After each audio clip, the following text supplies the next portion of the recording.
Welcome back to Creepy Darkness. In this sequel to the story, Kevin continues to uncover the dark secrets hidden in the cabin. But this journey is not just about curiosity.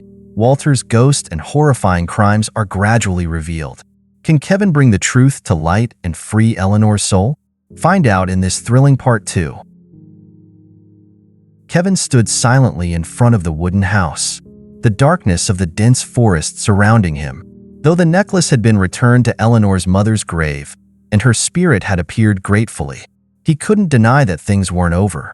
Footsteps, knocks in the middle of the night, and an eerie chill still hung over the house, as if Walter's ghost were still present. That night, as Kevin drifted off to sleep, his dream pulled him into a strange space. He saw Eleanor huddled in a corner, her hand shaking as she wrote something on a piece of paper. Behind her, Walter's hulking figure approached, his face blurred, his eyes filled with rage.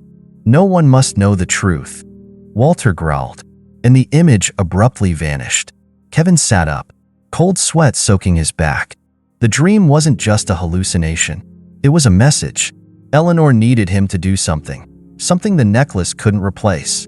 Kevin knew that the answer lay somewhere in the house, or in the secrets that Walter had tried to hide over the years. The next day, while cleaning the house, Kevin discovered something strange. On the wall in Eleanor's room, there was a small circular burn mark that he had not noticed before. As he got closer, he realized that it was the mark of an oil lamp that had once hung there, and underneath was a small crack in the wall. Kevin held a flashlight and shined it into the crack and realized that there was a gap behind the wall. Curious, he found an iron bar and gently pried open a wooden board. The wall swung open, revealing a small, carefully hidden room. Inside the room, a musty smell filled the air.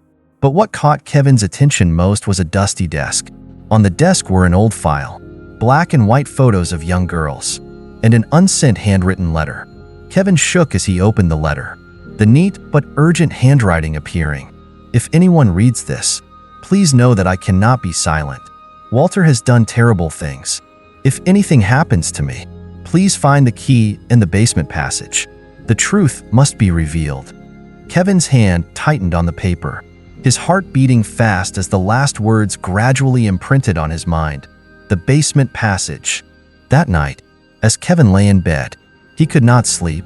Eleanor's letter haunted him. The house seemed to come alive, with faint noises coming from the basement. This time, instead of fear, Kevin was driven by curiosity. He grabbed his flashlight and walked down to the basement in absolute silence. His feet stopped when he saw that one part of the floor seemed looser than the others. Using all his strength, he lifted the wooden plank, revealing a small door covered in thick dust. The door led down a pitch-black staircase. Kevin took a deep breath, flashlight flickering in his hand, and stepped down, prepared to face what Eleanor had left behind. Kevin slowly walked down the rotten wooden stairs, each step creaking in the dark. The musty smell grew stronger as he went deeper. The cellar came into view, a small, narrow space with cold stone walls. By the dim light of his flashlight, he noticed an old wooden table in the corner.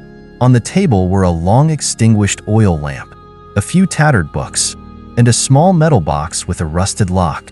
Nearby, on the floor, there were deep scratches, as if someone had tried to break free. Kevin's hands shook as he picked up the box. Even with the rusty lock, he could pry it open with a little force.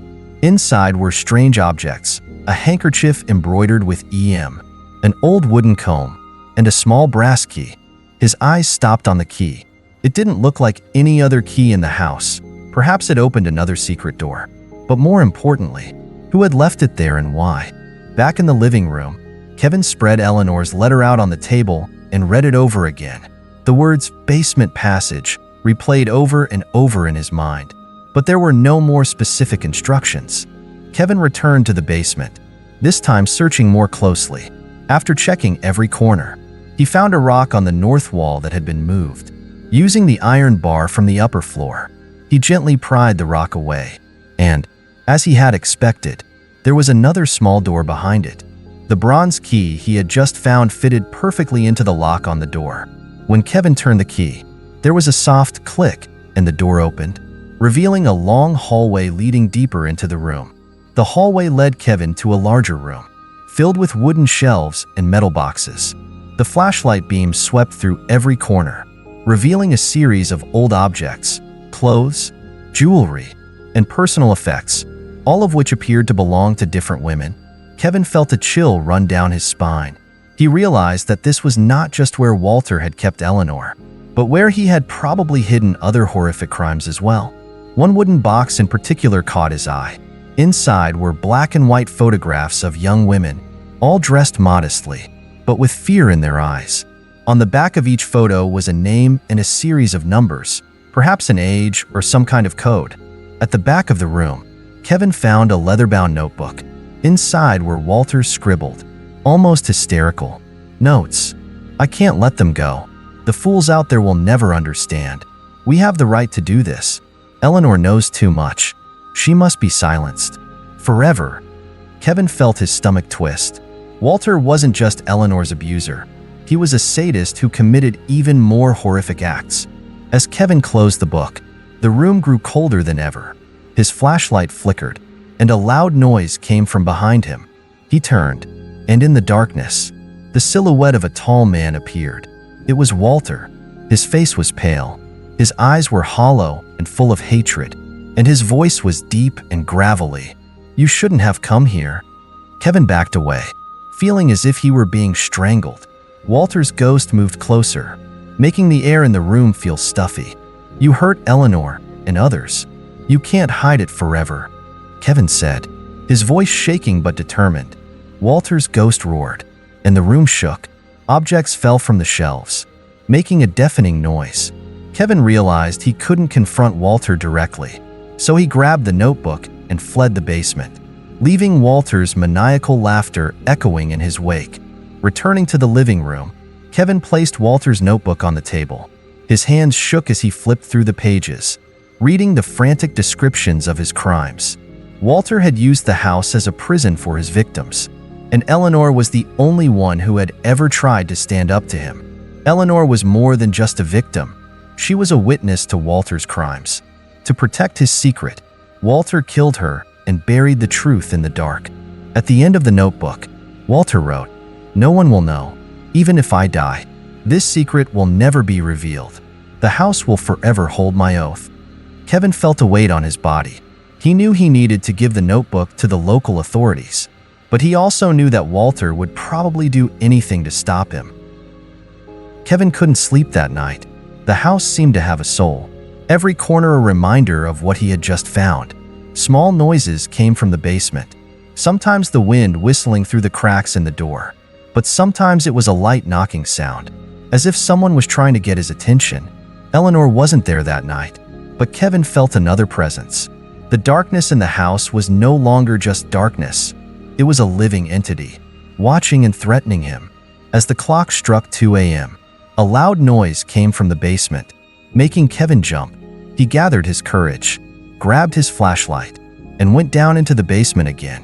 In the flickering light, the basement now seemed different. The stone walls seemed to be moving, and whispers echoed everywhere. Kevin couldn't make out the sounds, but they made him feel that Walter was still somewhere, clinging to this house. The next morning, Kevin decided to leave the house for a while to regain his composure. He drove to see Mrs. Marion, who seemed to know more than she had ever told him. When Kevin told her about Walter's notebook and what he had found in the basement, Mrs. Marion's face paled. She sat silently for a long time before whispering, "Walter, he's not just a ruthless man. He's connected to a group of people in town. They helped him cover up everything, from the disappearances to Eleanor's death. They're afraid that the truth will drag the whole town down." Kevin frowned. "Are those people still here?" Mrs. Marion nodded. "Some of them are dead, but the rest still hold a lot of power. If you're going to bring the truth to light, be prepared to face danger." Before Kevin left, Mrs. Marion squeezed his hand. "Be careful. That house, it doesn't want anyone to leave with Walter's secrets." Back at the house, Kevin felt the atmosphere become more and more stifling. The house seemed to come alive, his every move being watched. When he opened Walter's notebook to read it again, the lights in the room flickered before going out completely. A cold wind suddenly swept through, even though the windows were still closed. His flashlight flickered, and for a moment, he saw Walter's silhouette standing still in the corner of the room, his eyes shining with anger. "You won't get away." Walter's voice rang out. Like a curse, Kevin shouted, "You can't stop me. The truth needs to be brought to light." Walter's silhouette disappeared, but the furniture in the room was thrown. A chair flew towards Kevin, almost hitting him. He knew he had to leave immediately. Take the notebook to the authorities before it was too late. Kevin packed up the notebook, the photos, and all the important evidence. Stuffing them into a bag, he decided to drive to the town police station, hoping that the truth would be protected. But the journey was not easy. As Kevin drove out of the woods, his car suddenly died in the middle of the road. The headlights went out, and everything around him was plunged into darkness. In the silence, he heard footsteps echoing from the woods. His hands tightened on the steering wheel, his heart pounding. As the light from his flashlight illuminated the woods ahead, he saw Walter's silhouette standing there, shadowy but menacing. "Return what is mine," a deep voice said. Kevin quickly restarted the car, and this time the engine roared back to life. He stepped on the gas, leaving Walter behind, but he couldn't shake the feeling that he was still chasing him.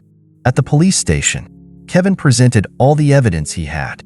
At first, the police were skeptical, but as they read Walter's notebook and looked at the photos, they began to realize the seriousness of the case. An official investigation was opened, and the media began to pay attention to the story. Walter's dark past, unsolved disappearances, and Eleanor's mysterious death finally come to light. When Kevin returns home, the cabin is quieter. He no longer hears footsteps or feels Walter's ominous presence. But deep down, he knows that the darkness will not go away easily. That night, Kevin dreams of Eleanor. She stands by the window, her eyes filled with gratitude. "Thank you," she whispers, before fading into the pale light of dawn. But when Kevin wakes up, he notices something strange. On his desk, a piece of paper with a scrawled message appears. "You think it's over? This is just the beginning."